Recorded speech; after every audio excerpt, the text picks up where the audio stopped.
my pleasure to introduce Dr. Jamal Badawi, our lecturer tonight. Dr. Jamal Badawi is a professor of management at St. Mary's University in Halifax, Canada. He is the Imam of the Maritime Provinces Islamic Community and the chairman of the Islamic Information Center there. He has written many books about Islam. A few titles are The Status of Women in Islam, Women's Dress in Islam, Muhammad, peace be upon him, in the Bible. And by the way, this book will be available after the lecture in the hall outside. He has also produced some series of programs which are broadcasted on the Canadian TV. Here in Austin, his program entitled Islam in Focus is aired at 8:30 p.m. every Sunday on ACTV cable channel number 19. Dr. Badawi is a renowned scholar of Islam. He travels around the country frequently to deliver lectures on Islam.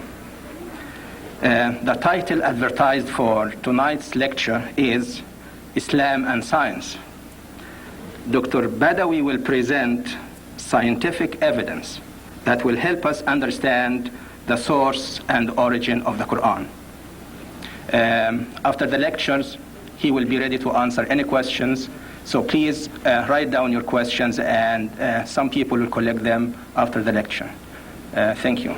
Dr. Badawi.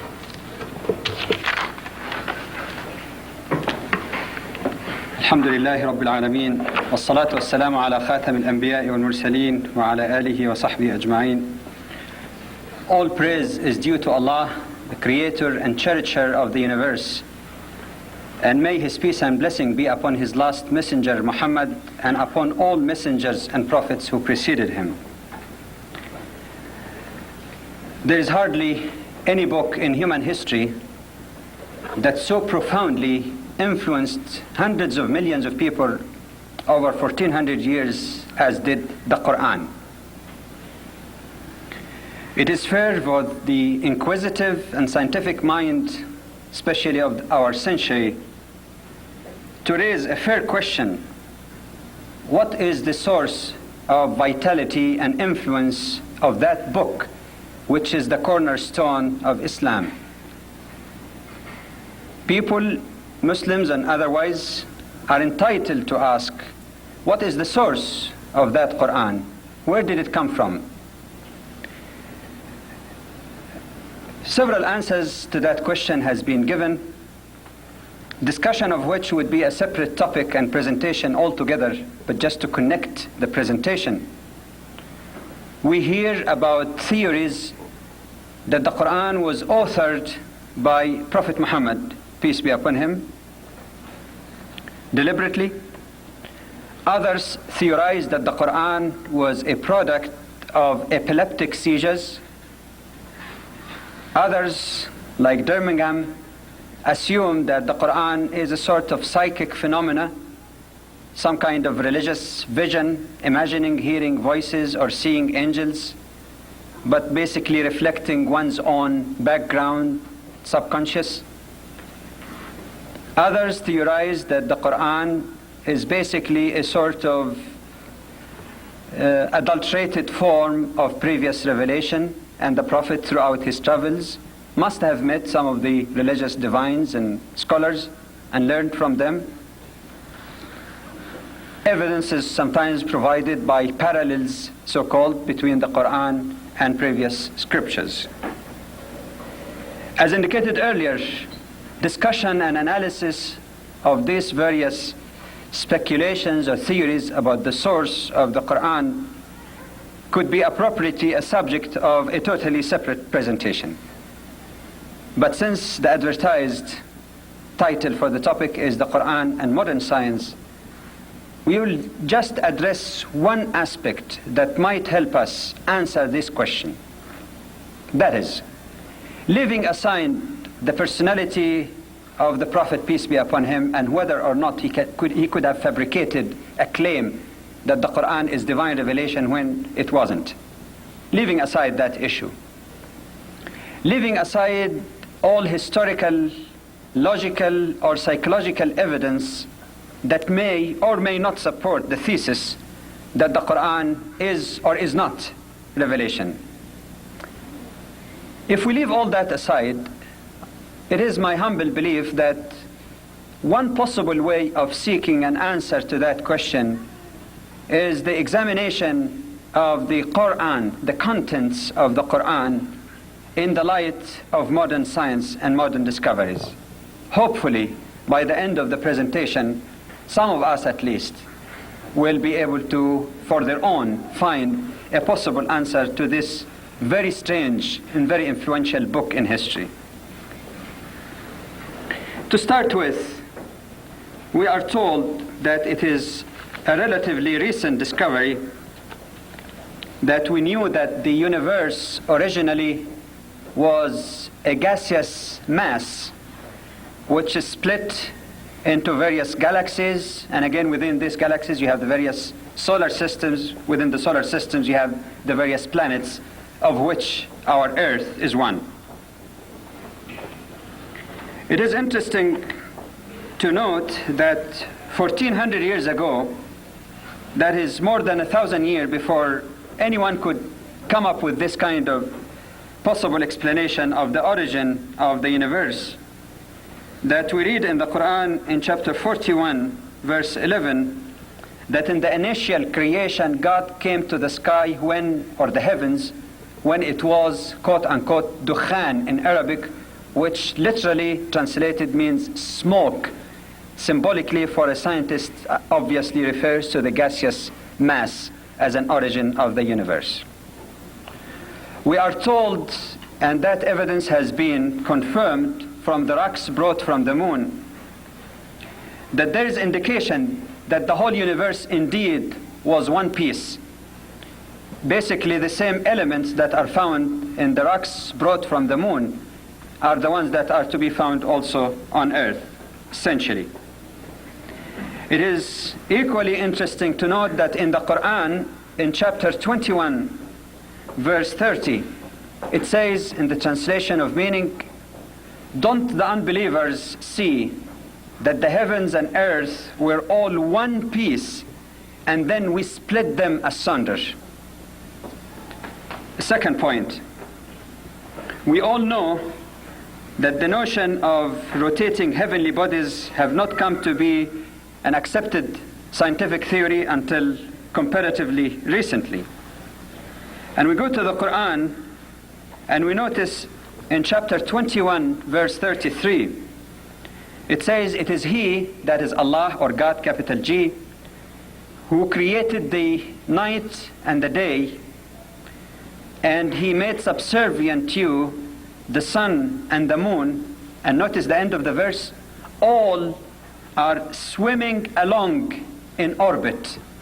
All are swimming along in orbit. The surprising part of this is not only the notion of orbiting heavenly bodies, but the meticulous use of swimming along. Why did the Quran use the term swimming along to refer to the motion of heavenly bodies? Because when you swim, nobody is really pulling you or pushing you. The motion is self-generated. The motion is coming from within your body. And what could be a more accurate description of the nature of rotation of the heavenly bodies? In the Quran, we find again several references to the sun and the moon, frequent references. However, we find unmistakably that whenever the sun is referred to, it is called in Arabic siraj, or siraj wahaj, a blazing lantern, which in the Arabic language means something which is a source of light. When the Quran speaks about the moon, it speaks about the term nur in Arabic, N-O-O-R, and nur in Arabic could mean a reflection of light, not a source of light. And as it is well known now, it's just elementary knowledge, that the moon does not provide light of its own, but it is the reflection of the light of the sun. The amazing thing is that the references in the Quran to the sun and the moon are frequent and are scattered along so many chapters, revealed at different places and different times over the period of the revelation of the Quran, nearly 23 years. However, not a single time was the reference to the sun or the moon mistaken for light or source of light. The interesting thing about the sun also is that in the Quran, in chapter 36, we are told that the sun tajri li mustaqarr laha, runs to either a resting place or an appointed time, an appointed specific time. And scientists tell us that the sun has been in existence for nearly 5 billion years, and it is likely to continue for another 5 billion years, give and take 500 million years. It's only 10%. But essentially they say when the hydrogen is totally transformed into helium, that would be the end of the sun. The surface would cool down and the sun would be dark. It will stop to be the source of light or life, for that matter. Another point, a fourth one. On the earth, the shape of the earth and the rotation of the earth. I think many of us are familiar with the kind of reaction to scientists in medieval times, that's hundreds of years after the revelation of the Quran, to scientists who claimed, different from common beliefs, that the earth is not flat, but rather spheric. It is interesting again to go back 1400 years back to the Quran, and we find in chapter 39, verse 5 in the Quran, that Allah yukawwiru al-layl, coils the day over the night and coils the night over the day. And for those who know Arabic, the word yukawwir comes from what? Kora, something spheric or something that looks like a ball. To confirm the same notion, we find again that in chapter 31, verse 29 in the Quran, it describes that God merges the day into the night and merges the night into the day. That description is obviously at odds with the previous common notion that the earth is like this and the sun comes from one place and just move on to the other place. To talk about merging the day into the night and merging the night into the day shows that there is constant existence of day and night depending on which part on the earth you are located. In chapter 36, verse 37, the same notion is emphasized again. اللَّيْلُ نَسْلَخُ مِنْهُ النَّهَارِ. We strip the day of the night, or strip the night of the day. Again, the same kind of notion of constant motion of the earth in the face of the sun. Furthermore, another equally interesting reference to in the Quran, not only to the spheric nature of the earth, but of its exact shape. In the Quran we read, وَالْأَرْضَ بَعْدَ ذَلِكَ دَحَاهَا. The earth after that, Allah dahaha. And dahaha in Arabic comes from duhya, which means an egg, which means that not only is the earth spheric, but it is also wider in the middle. And we're talking 1400 years ago. An equally fascinating reference is found in chapter 27, verse 88 in the Quran. Again, in the translation of meaning, it says, and you look at the mountains, and you think that they are stationary, but they are in fact passing along as the clouds pass along. In other words, you think that the mountains are not moving, but in fact they are moving, just like the clouds are moving. And here is another meticulous expression in the Quran. In that particular verse, and in the verse cited before, in chapter 21:33, that is about the various heavenly bodies swimming along in an orbit. In both verses, there is an expression of motion. Both of them speak about the motion, movement of the mountains and also movement of the heavenly bodies. However, in one instance, the analogy is made with swimming, and the other is made with the motion or movement of clouds. Well, in the first one, we understand why it talks about it as swimming along, because the motion is self-generated. It is within the body itself. Nothing is really moving the body. Of course, gravitational force is there, but there is nothing really that's artificially moving those bodies. Whereas in the other verse, when it speaks about mountains, it makes analogy with the clouds. Why? Because the cloud does not move by itself, does it? What causes the clouds to move? The wind. So there is some other agent that causes the clouds to move. It doesn't move by itself. So is the case with mountains. The mountains are not moving by themselves. There is another agent, that is the rotation of the earth, that make this mountain move alongside with the surface of the earth. It was only in 1580, we are told by scientists, that the water cycle was discovered.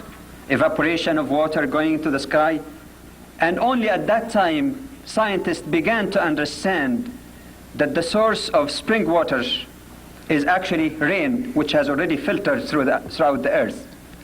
Prior to that 16th century, there have been various notions about the source of underground water, and some even theorized that there must be some kind of channels or connection to the ocean that is the source of this water. In the Quran again, in chapter 23, verse 18, it talks about Allah sending rain from the skies, فَأَسْكَنَّاهُ فِي الْأَرْضِ. Then we lodged that rain, i.e. in the earth. Lodging the rain into the earth, i.e. underground water actually come from rain. Similarly, in chapter 39, verse 21 in the Quran, it says, have you not seen how God sent forth rain from the skies? فَسَلَكَهُ يَنَابِيعَ فِي الْأَرْضِ. It made it springs into the ground. So again, connecting spring water to rainfall. In chapter 15, verse 22 in the Quran, we find a strange reference to the clouds or to the wind, that we send the wind impregnating, or the wind that impregnates, which leads to two possible interpretations, both of which are quite accurate. One is the impregnation in a sense of the wind carrying the pollen for the pollinization of plants. But equally interesting also is the fact that the wind, as we are told by scientists, keep pushing the non-rain carrying clouds, and when the clouds are condensed together, then the rain issue forth. It is equally interesting that in that verse or that section also, it connects between the rainfall and the lightning that issues forth from this condensed clouds, which again is a well-known connection that we know from science today. And those, of course, who know more than we do in agriculture realize that at one point some scientists assumed that some plants are unisex, until further research indicated that even then there is always a male and female element. What is even more amazing, when the Quran speaks about pairings, it does not only use the creation in pairs to refer to plants or animals, but it uses a term in Arabic which speaks about even non-living things. In chapter 51, verse 49 in the Quran, it says of everything, which, like I said, a term that used for both animate and inanimate objects, of everything have we created things in pairs. And we know now even that even in the atom, you still talk about the electrons and neutrons, electricity, you're talking still about the positive and negative. In animal life, we find an amazing reference again in the Quran to a concept that was understood in physiology much later. That is particularly in chapter 16, verse 66 in the Quran, whose proper or closest accurate translation of meaning would say that in animals God creates for you from a conjunction of the intestine and blood, fresh milk. And we all know now that the production of the milk in the mammary glands actually come basically from the contents of the intestines, i.e. the digested food, which is carried, of course, through the blood. And both elements are involved in the production of milk. It was only comparatively recently that scientists were able to understand, after careful and detailed observation of animal life, that animals also and birds live in communities. We mean communities, with division of labor, with leadership, with all kinds of things that are similar to some extent or analogous to human living. We go to the Quran in chapter 6, verse 38, and we read, "There is no animal that walks on earth, nor a bird that flies with wing, except that they are communities like you." Communities like you, communities or nations like you. Scientists tell us that a recent stunning discovery, especially you find that in the work of von Fritsch, about the pattern of behavior of bees, the honeybees. And I'm sure some of you must have heard or read about the so-called the bee dance, which if you translate in simple terms, it means that a bee discovering an orchard, flowers, coming back to tell other bees how to get there, and through the patterns of movement of the wing and the number of motions, it gives a complete map that literally say, go and keep the sun to your left, go for 50 feet, go on an angle of 45 degrees for another 25 feet, turn left, or keep the sun on your left and enjoy yourself. Well, basically that's what the bee dance really is, if you really put it in a simpler term. And it is amazing again that there is a whole chapter or surah in the Quran which called the bees. It's number 16. And in verses 68 and 69, it speaks about God or Allah inspiring those bees to follow, quote unquote, subula rabbiki dhulula, the ways that your Lord made easy for you. The ways that your Lord made easy for you, and then connect that with eating from these flowers or those the juice of that flower. The amazing thing here that when you discuss about the ways that your Lord make easy for you, joined with the beginning of the verse which says وَأَوْحَى, God inspired the bees. It means, if we can put it in simpler and more scientific term today, or understandably scientific term, that Allah created a certain genetic code, if you will, or instructions, especially in the nervous cells of the bees, such that without any teaching, they are already inspired to have this bee dance, to eat from the flower that would produce the honey, i.e. follow the ways that your Lord made easy for you. It is interesting also that the same verse describe the fluid or liquid that comes from the bellies or from inside those bees, honeybees, as something which has cure for mankind.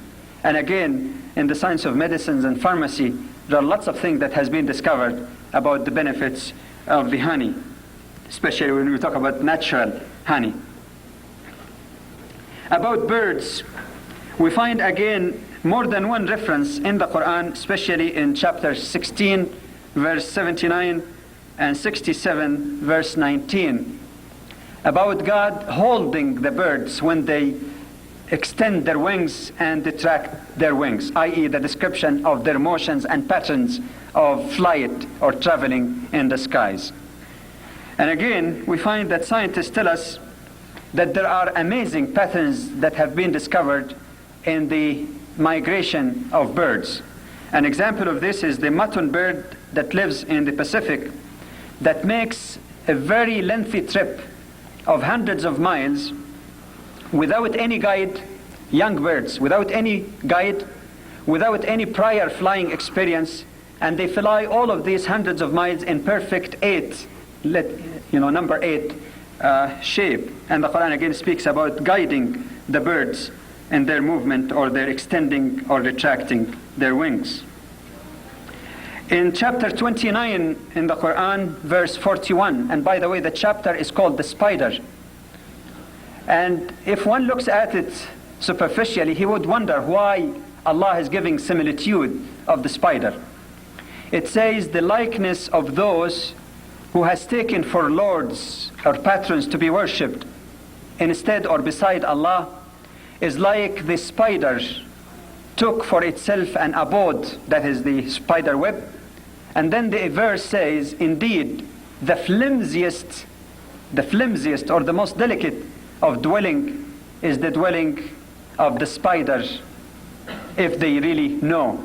Now we know a little bit, because scientists tell us that aside from this amazing architecture design of the spider web, the thread used for making of that web is so fine that it's very difficult to imitate synthetically. Among all other things, it is so fine, that it's amazing in its fineness, which very much relate to the notion of being too flimsy and too soft, just as taking gods beside Allah for worship. About ants, again, the chapter is called the ant, and the chapter number is 27, and in verses 17 through 19, we are told something that many people, I'm sure, in the past might have wondered. What is this thing that the Quran speaks about? And they might have regarded that or looked at that with unbelief, because it simply describes the story of Prophet Solomon, peace be with him, when he said that Solomon was marching with his army, and then one ant said to the other ants, "O ants, get back to your dwelling, lest Solomon and his army crush you under their feet without realizing." Anyone at that time would say, "Oh, what is this whole thing about an ant talking to other ants with this highly intelligent message? Get into your place because there is danger, they will crush you." And what's that kind of thing that the Quran speaks about? And now we find through the scientific discoveries that ants live in very elaborate communities, that they communicate with each other in an amazing way, that they participate in what we call today as humans public works, the building of construction of highways, when you get foremen, tractors, and distribution of work, architects and engineers. This is exactly what's been observed. Supervision, distribution of work, and participation in making roads for the ants. They discovered further that when the ant picks some grains or food to store, they use the most modern concept that we know in mechanical engineering, the use of leverage. That is, if the grain is too heavy for the ant to carry, what they do is to stand on their back and push it with their hands, or stand on their hands and push it with their feet, again using this principle of leverage. When they bring the grain and try to get it inside their dwellings, if it's too big to get through the hole, they split it and take it inside. If the grain begins to produce or develop roots, they cut those roots as if they know. I don't say as if.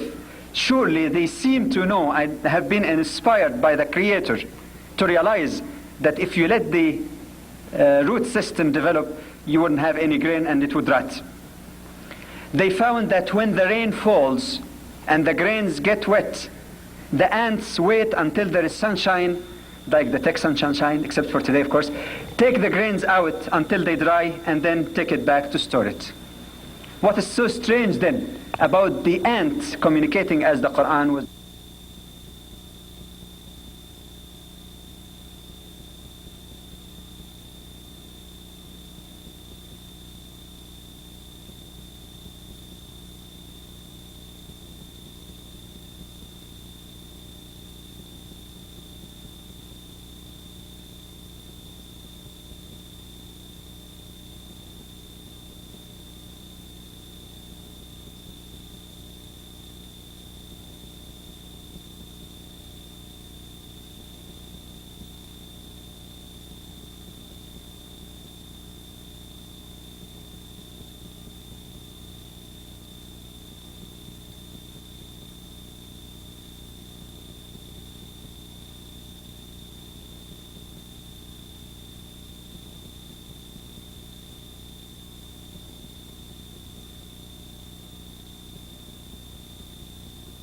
is a professor of management at St. Mary's University in Halifax, Canada.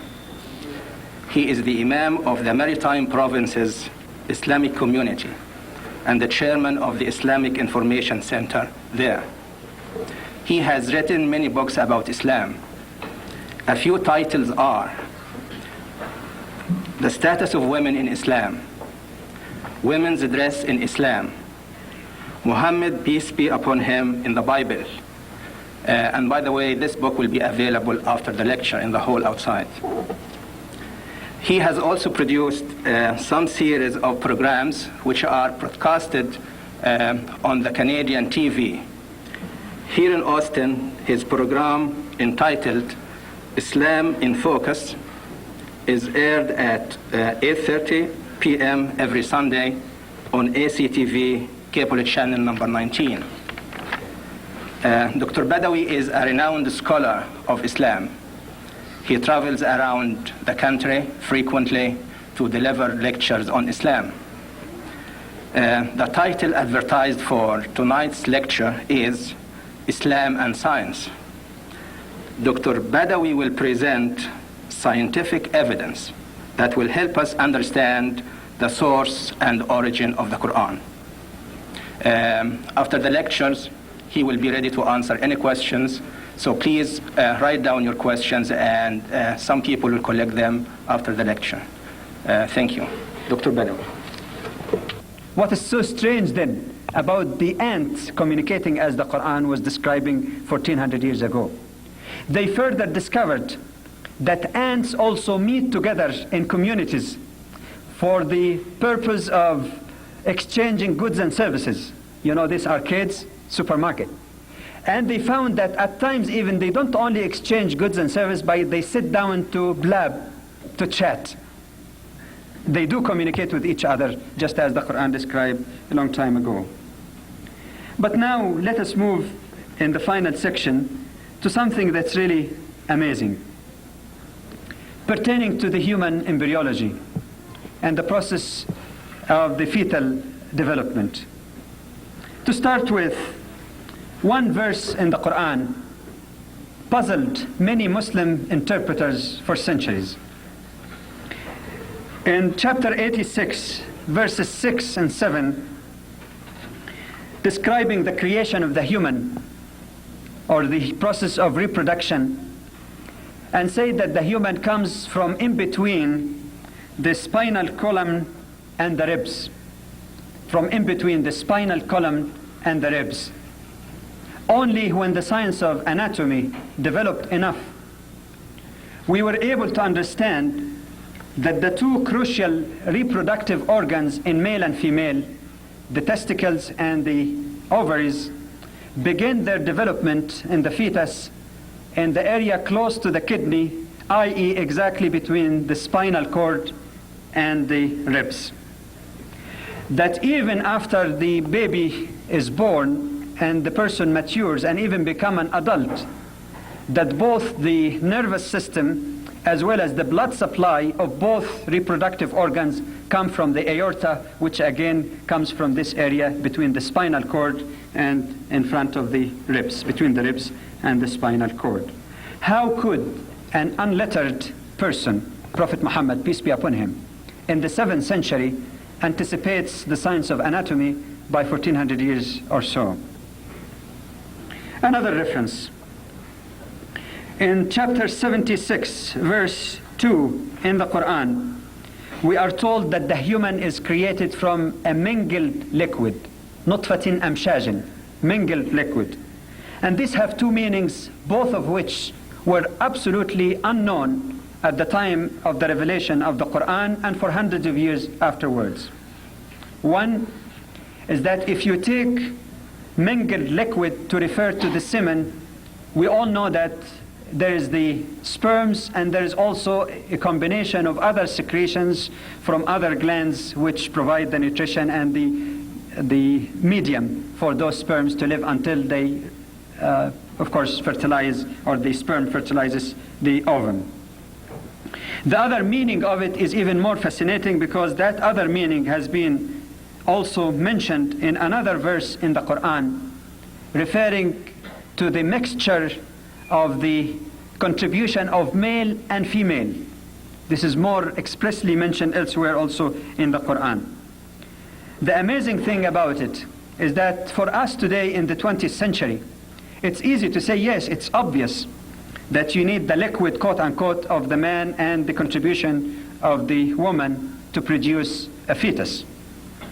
But if we put it in historical perspectives, perhaps we can appreciate best what the point is.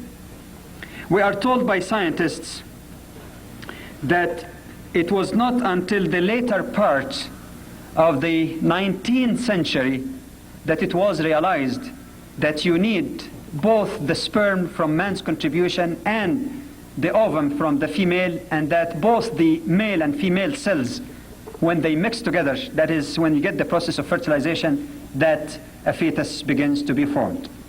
You might legitimately ask, what were the explanations prior to this discovery and actual observation under the microscope?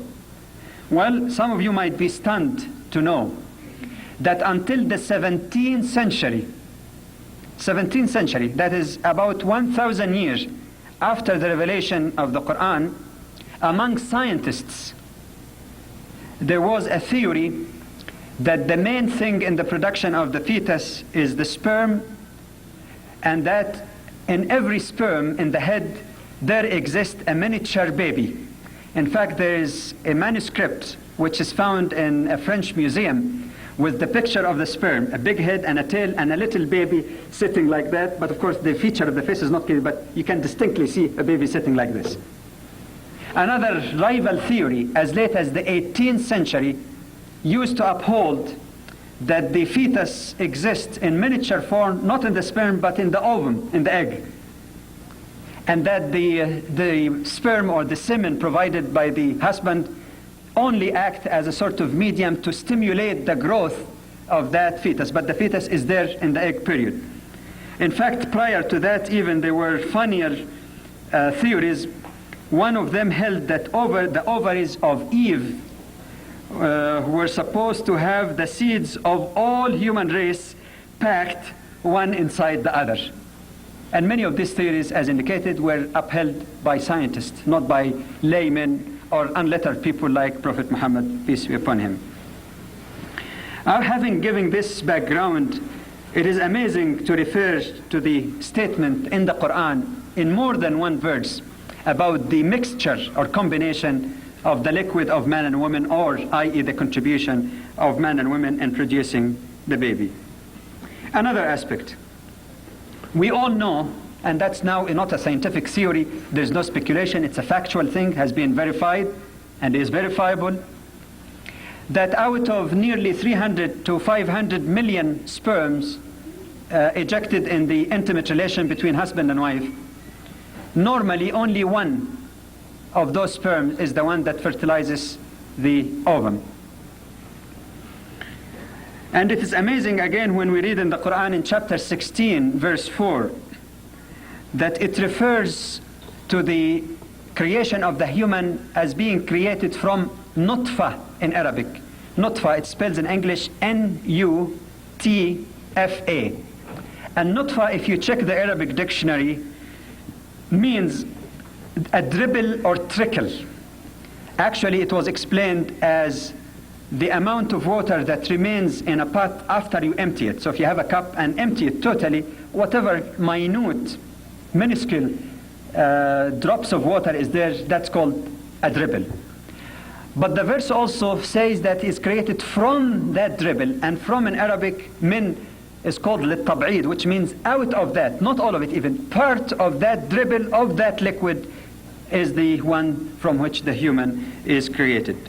Amazingly enough, outside the Quran even, in the saying of Prophet Muhammad, peace be upon him, which were kept totally separate from the Quran, as narrated in Muslim, it says, لَيْسَ مِن كُلِّ الْمَاءِ يُخْلَقُ الْوَلَدُ, which means it is not out of all the liquid that the baby is created. Again, referring to the fact that it's only a very, very small part of it that is responsible for fertilization.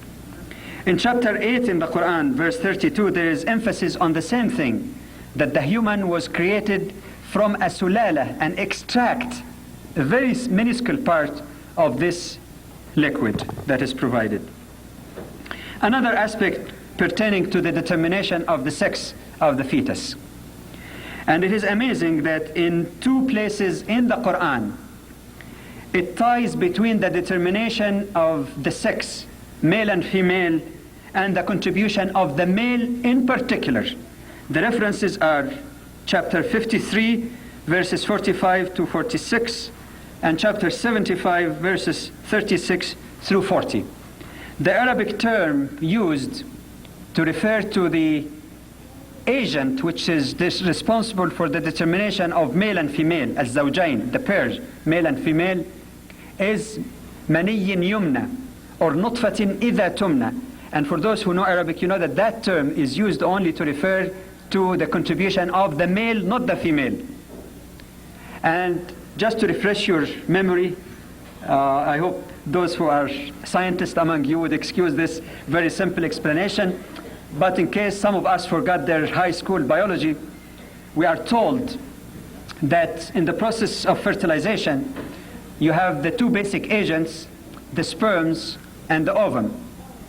And that in the nucleus of each, there is the chromosomes, and that each cell is composed of these 23 pairs of chromosomes.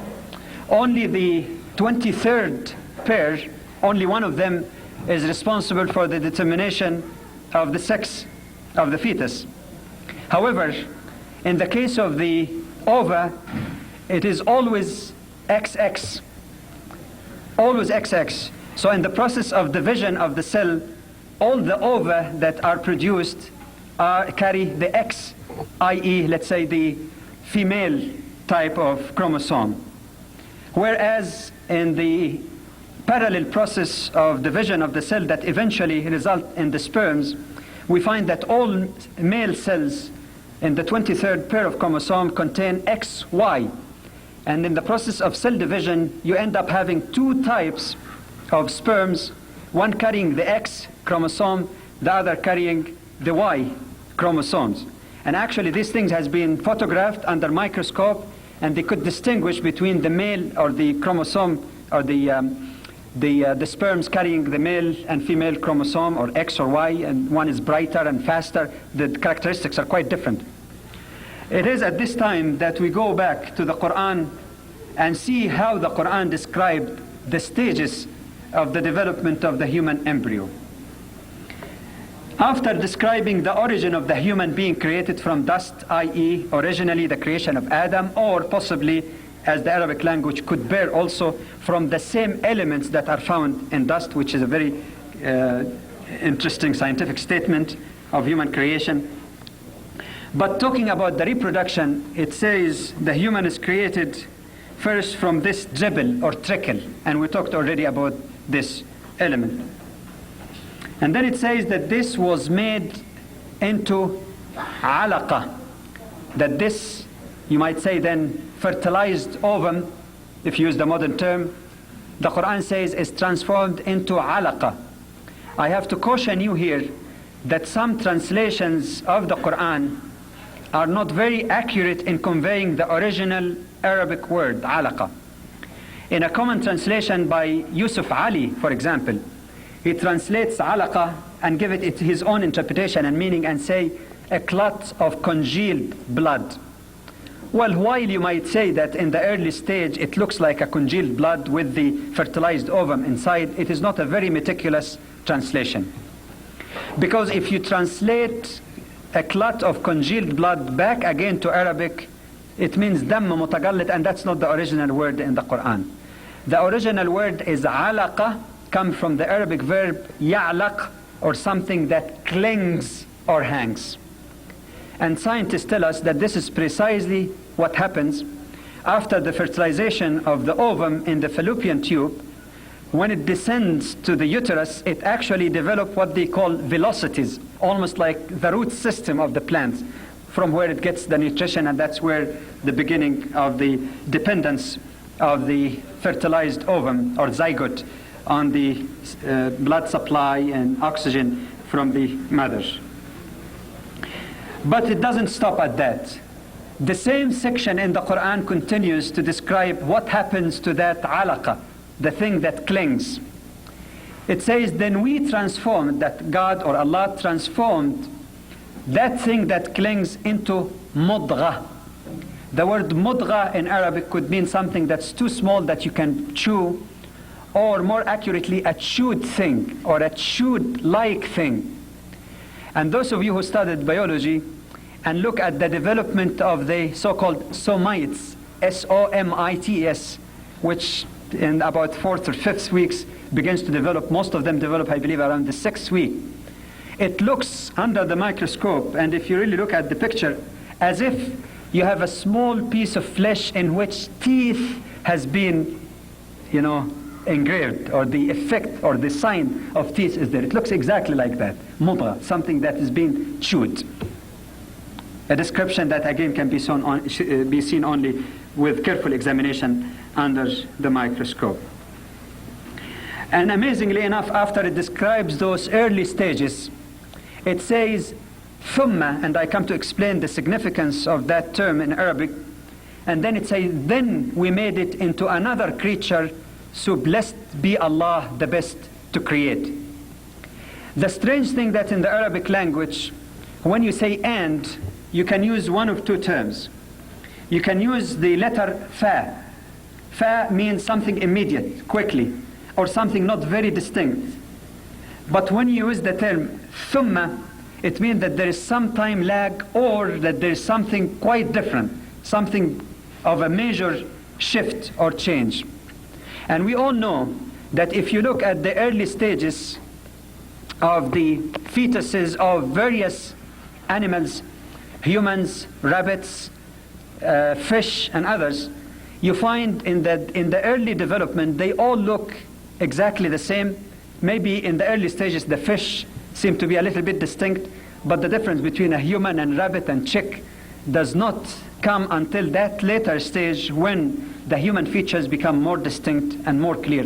Why did the Quran specifically at that stage, after the initial formation, speaks with that term thumma, when the human features become more distinct in the human embryo?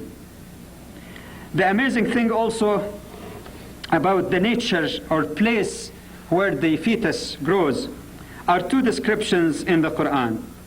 One of them, it says that this fertilized ovum, as we call it today, or this nutfa, is placed in a safe and well-established lodge, in a safe and well or firmly established lodge. And that's also in the same chapter, chapter 23. And again, if you look at it anatomically, you find that the protection provided for the fetus is amazing, which is a very clear and accurate description through that word, well-established lodge. We all know that the pelvis for the female is different from the male, and that provides better protection and more flexibility at the time of birth. We know also that through the whole complex system of ligaments that the uterus is kept intact.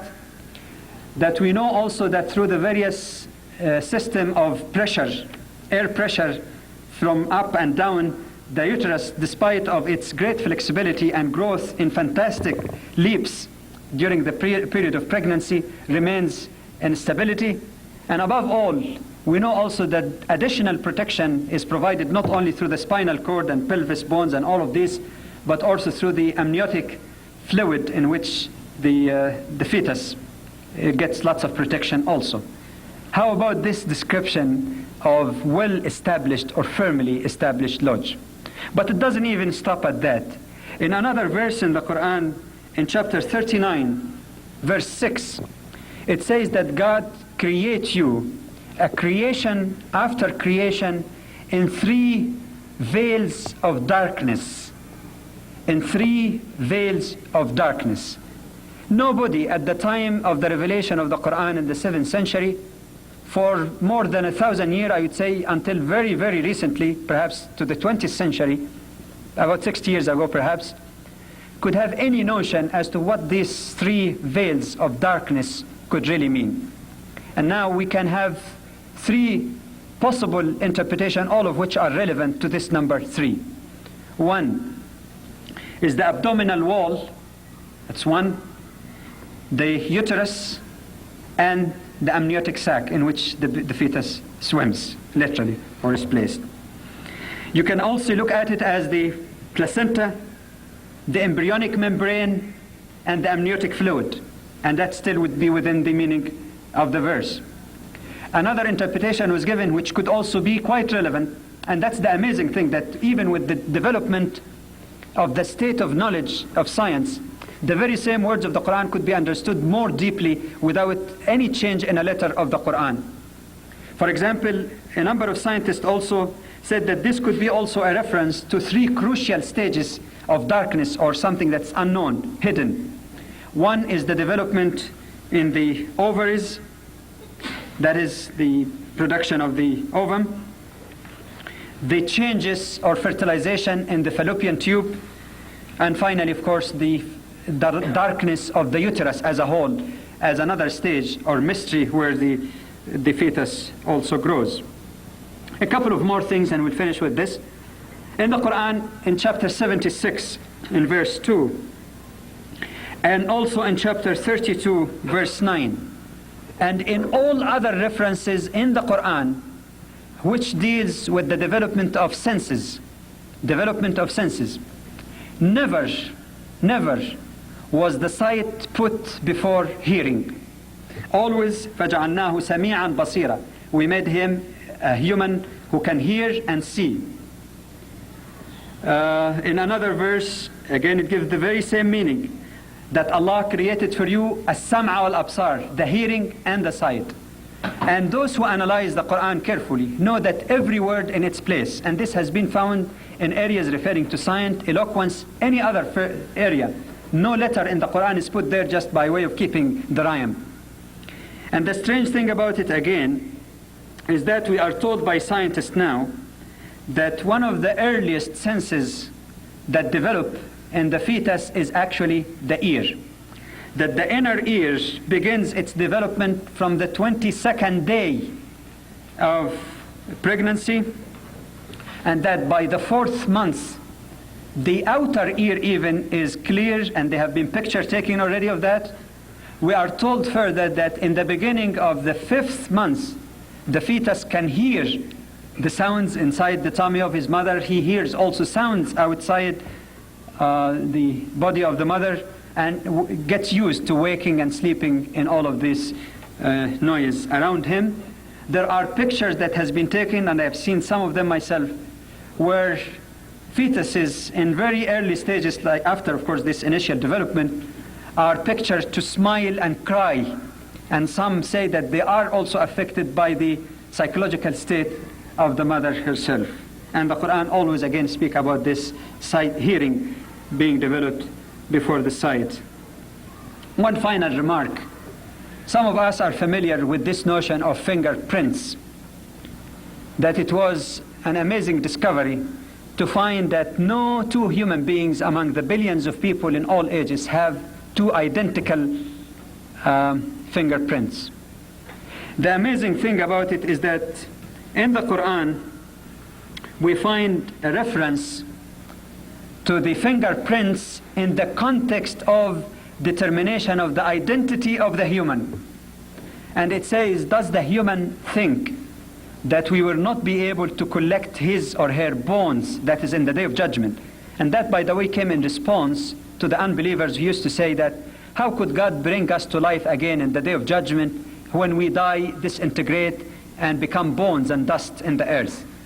It is in that context when they think that Allah will be confused and will not be able to bring together all those human beings that lived throughout thousands of years to bring them to life. It says, does the human think that we are not able to collect his or her bones? Nay, we were able to fashion his own fingerprints.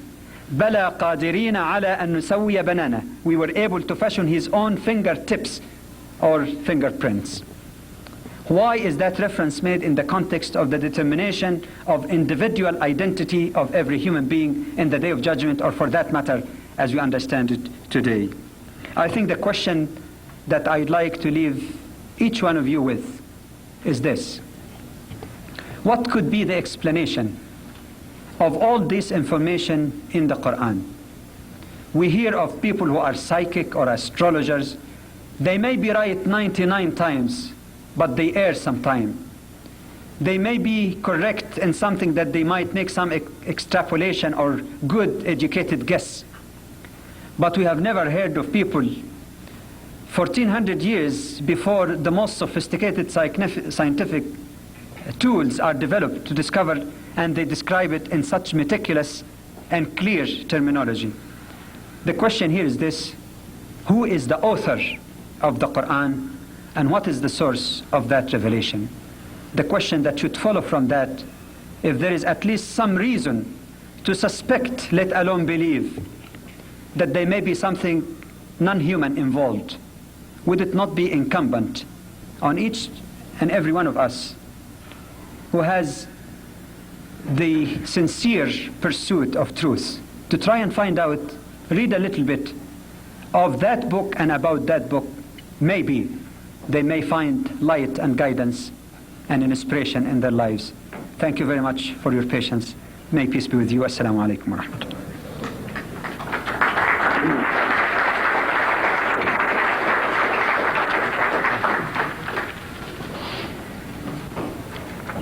Are there any references to the planets of the solar system in the Holy Quran, apart from the planet Earth?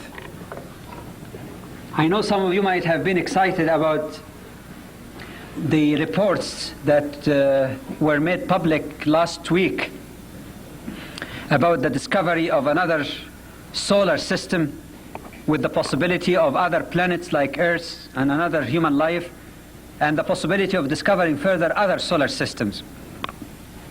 The answer to that question that I could not honestly say with the same conclusiveness and clarity that we have seen in the verses just cited, that there is reference to that. And I'll give you the reason. Yes, there is reference in the Quran that unto Allah supplicate or glorify all those in heavens and on earth. يُسَبِّحُ لَهُ مَنْ فِي السَّمَوَاتِ. And the adjective used in Arabic, man, refers, as they say, لِلْعَاقِل, to someone who understands. It's not just a mere reference to the supplication of trees or mountains or animals in their own way, but it refers to al-aqil, i.e. a human. But on the other hand, one cannot take that as a conclusive reference in the Quran of life in other planets, because angels also are wise, or they distinguish. They're not like plants or other inanimate objects. As such, it may be taken as a reference to that, but it is not a conclusive reference. The Quran does not negate it absolutely, nor does it prove it absolutely. It leaves it open for further research.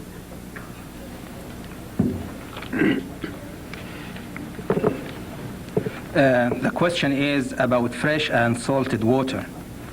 Is it true that the French specialist Commander Cousteau, in a submarine research, found himself confronted with the existence of non-salted water in the sea? Is it true also that he checked whether this phenomenon has been predicted in any of the religious scriptures and got the answer in the Quran? The information I have is that Jacques Cousteau, I think is a well-known researcher, has expressed his appreciation and amazement about some of the references that were cited tonight in the Quran pertaining to oceanography, to the point that some people even had a rumor that was not true, that he actually embraced Islam. But to be careful, the least one can say safely that he expressed amazement and appreciation and surprise that the Quran 1400 years ago would talk about this recently discovered phenomena.